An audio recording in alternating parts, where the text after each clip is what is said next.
Hello! It's my fourth recording of What If Deku was from the dinosaurs. I don't know what to title yet. Surely the end title will look better. Anyways, I know you want to get right into it, so let's do exactly that. So, welcome into a world where dinosaurs are still extinct, and we're in Jurassic World. Welcome. It is quite the museum you'll see. Basically, these people are given a tour of this huge open lab with very tight corridors and places and just different places of testing different things, and they're only allowed in several locations upon the millions that are in there, secretly at least. So in one of these testing rooms is Deku's father, sitting there with his son, with a take your kid to work day, but Deku has taken a special interest into these dinosaurs, as he's always wanted to see one, as his father lets him. So, when he's working on his special kind of formula to bring back the dinosaurs, they've already bring back prototypes. Ones that they raised in habitats that made them like dogs, make them loyal. So, once this inevitably fails, as it always does, when the dinosaurs break out, Deku was unfortunately right in their way. Being bitten and torn into pieces, he was, killed. Eaten by everything there. He was basically, and metaphorically, tossed into the fray. Because they literally threw him there. Some of the evil scientists, people that he connected to to All for One. Now, with his torn and blood eviscerated body, his father picked up his, brain, you could say, and copied it over to a new body, one that he could take with him in his pocket, his genetic formula. The formula. He steals that and runs off of the island, leaving all the dinosaurs there. Now, reviving Deku and making a clone of him, he is now reborn as kind of this new child. He never tells his mom, by the way, but he does tell her that his quirk might not work. Like, his quirk might be tainted now. So basically, Deku goes throughout his life normally. He was 4, I guess, so when he turns 5, it's been a year, and he starts to realize that things are wrong with him. Like, it wasn't perfect, the cloning.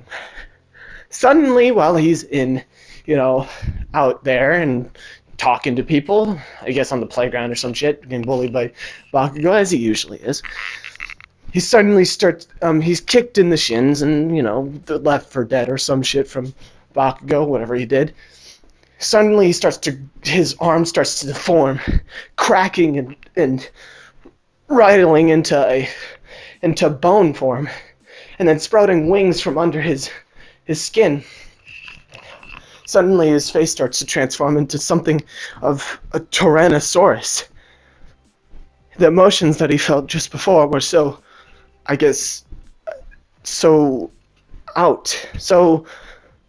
erratic that it caused him to transform into multiple dinosaurs at the same time. His feet of a Brontosaurus, his arms of Brachiosaurus, and his wings sprouting out were from a pterodactyl, and his head turning into a Tyrannosaurus Rex's. Suddenly, a gigantic roar can be heard. Of course, Bakugo is like, "You won't finish me off with that," instantly getting bitch slapped down and almost murdered by the creature, I guess you could say. Just something. He's something right now. He starts basically destroying half the city before he is taken down by the government, which then they proceed to capture him and take him into a program where they raise kids that are special. Nomu kids, ones with multiple quirks that are cursed to this kind of reality. Meeting all the rest of the kids, they form a friendship as he realizes soon that he's not actually supposed to be here, as he doesn't have multiple quirks. It's one that is tied to mortals. It's a physical quirk of people, of others, inside of him. ones that he can call upon. So basically, when they're raising them, they're not actually like training them, not physically, but mentally. They're teaching them how to stop from using their quirks, how to stop their quirks from going rampaging. So basically, once he turns, I guess 8, he gets released because they figure that out, like he's not a Nomu. And the one who figures this out is actually Aizawa, because he is working with the government. And he teaches him a bit about, how he doesn't have a quirk and yet he's able to take out people. And that even though he has this really crazy quirk, he doesn't need it to be a hero. This inspires Deku to just, completely cancel out his quirk while he's in normal public for, the rest of his life. Trust me, he would have gone his whole life without even using his quirk anymore if this had gone down a different way. But yeah, no. He gets reintroduced into, society. His mother's really goddamn happy that they let him go. She kind of tries to lock him away, I guess. No, she wouldn't do that. Deku Mom best. So yeah, he goes throughout his life until he turns about 15. He had been, doing this social contest with Bakugo, but Bakugo steps down when he starts to, when Deku starts to get angry because he knows what happens, but pushes him to about the limit and keeps him there like an asshole. But yeah, no, Deku's had a lot of training, I guess you could say, to trying to keep his quirk down. Now he can perfectly call upon it, but he only really knows how to make those wings, and realistically all he does that is to fly home. So he doesn't meet the sludge monster because he flies home. He now has the talon legs so that he can pick up his school stuff while he's flying, and he is perfect at just flying around and stuff normally. It's considered a pretty powerful quirk, but not the greatest. They've seen what he could do if he was to go all out, so they of course do not want him to do that. So I would say that yes, he does go to the hero exam. I guess before that though, throughout the months, Bakugo kind of has this kind of rivalry going on where he doesn't want to be scared of him anymore. He wants to be he doesn't want to be scared of his quirk. He's like, Deku, show me your quirk, the extent of it now, so I will never fear it again. And Deku's like, I don't think I want to do that, Bakugo. Last time I did this, it almost murdered, 12 people. And destroyed some building. He's like, I don't care, I can take it now. He's like, alright. And then he, turns into a pterodactyl and shit. And Bakugo's like, pussy shit.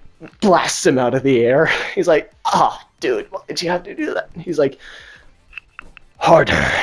He's like, what? Go harder. He's like, harder? What do you mean?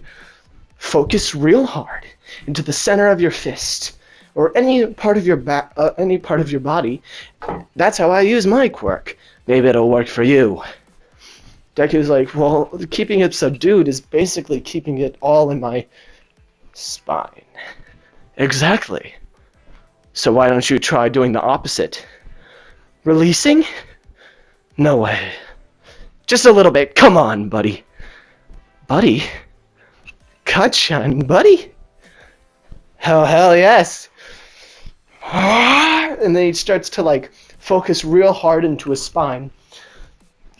This goes on day after day until he finally gets it down where Cut-shun kicks him down and is like, come on, kid. Stepping on his back. You're really this weak. I can't believe it, Deku. Too bad. Guess I'm gonna just have to kill you. Taking up his hand, you know how fucking Vegeta did that to Kaba? Basically he does that. Deku suddenly is just like, no! As spikes start to grow out of his spine. One of them almost impaling Bakugo's freaking shoe through his foot. This basically shoots through his foot. Bakugo has to go to hospital, and Deku sits down in the evacuation freaking next to him, and he's like, I'm sorry, Bakugo, I should have kept it. And he's like, shut up! That was amazing! What are you talking about, Deku?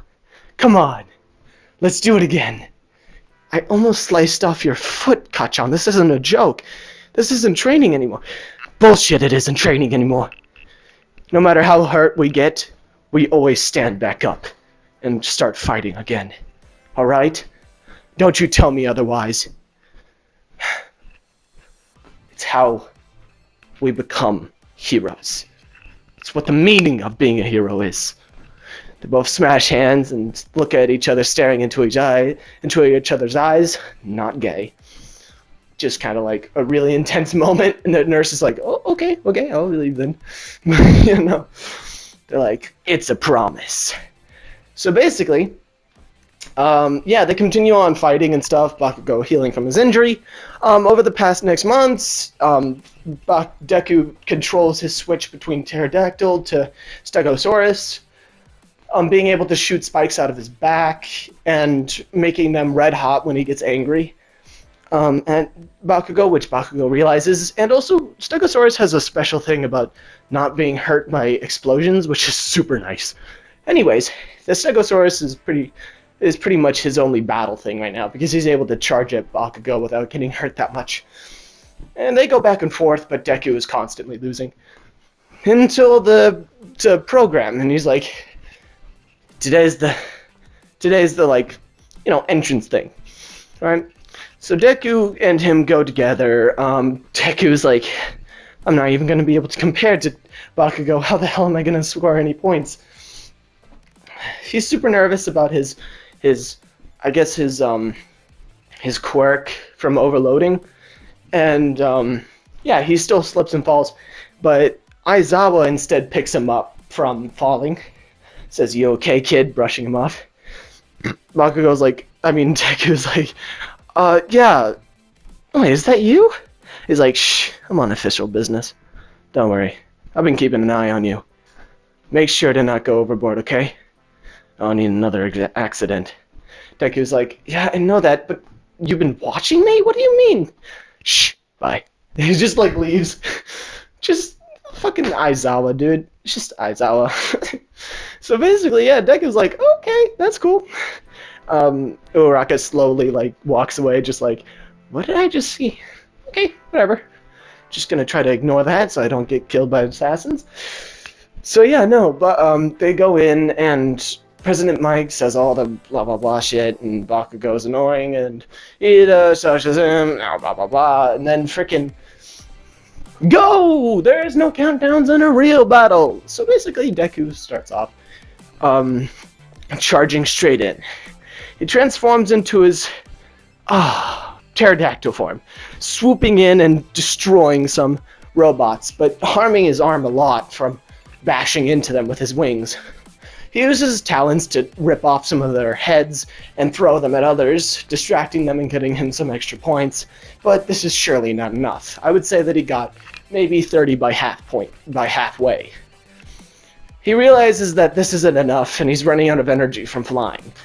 So he gets down on the ground, smashing people with his, using the force of the Stegosaurus to drop down on people and destroy robots, which gets him some extra points, until the 0-pointer.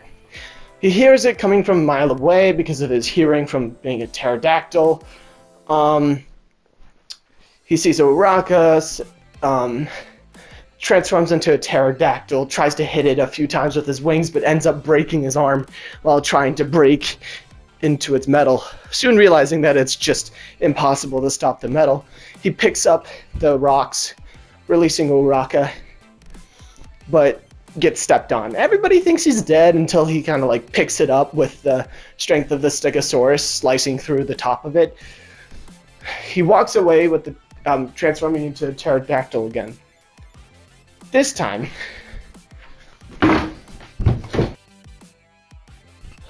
the robot lumbering over him. It struck down with its hand with the force of a megaton.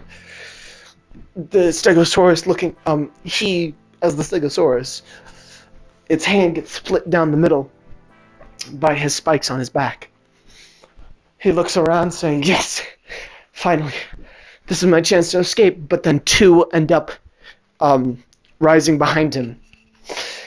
Goes to President Mike saying, and that's tough, and then Aizawa putting his hand on his shoulder, hushing him. Deku looks around him, cornered. Everything counts on this. As he looks down to his nails, he realized the lesson that Bakugo had taught him so long ago. Feel what is next. What is the right thing to do? He suddenly feels a fire in his nails. He digs his Stegosaurus nails into the ground, suddenly transforming back into himself.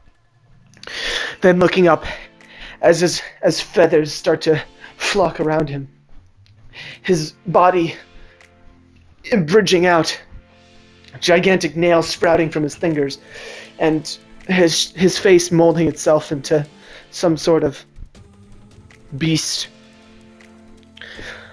Now looking around, he can't control himself. Every single action that he does now is controlled by something else. He suddenly, it was the bird thing. You know the bird thing from dinosaur times? The claws, the 3 claws. You know what I mean. The cool thing. Arthropodus or some shit? I don't know. It suddenly roars with mighty integrity, almost making a bird roar. It slices the face off of one of the 0-pointers as the rest jump at it, but he was too fast. But he wasn't even dodging himself. It just did it itself. One of them grabbed his neck, but then he sliced off its hand.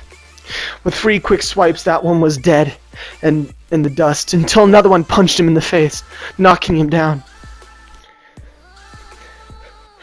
When he came to, Aizawa was holding him, his head up. I mean, his hand. Holding it, locking it in cuffs. Anti-quirk cuffs. And all the rest of the 0-pointers were dislocated or disconnected. Deku, of course, now would go home, thank Aizawa for his help and stuff. And, yeah, and then he would get the letter in the mail that, he gets to go to... Whoa, sorry about that. He gets to go to UA. Very happy about this. He, starts on his meandering way, running towards the future and what is beyond with his dinosaur powers now. Pretty interesting. So, what did you think about that What If? It was quite an interesting one. I think I liked it a lot. Thank you for the idea. Forgot your name, but I will link you down below. Do not worry about it. Alright, thank you for watching. Once this gets, how about 50 likes? 50 likes, and I'll do another one. And I'll see you guys tomorrow. Bye-bye.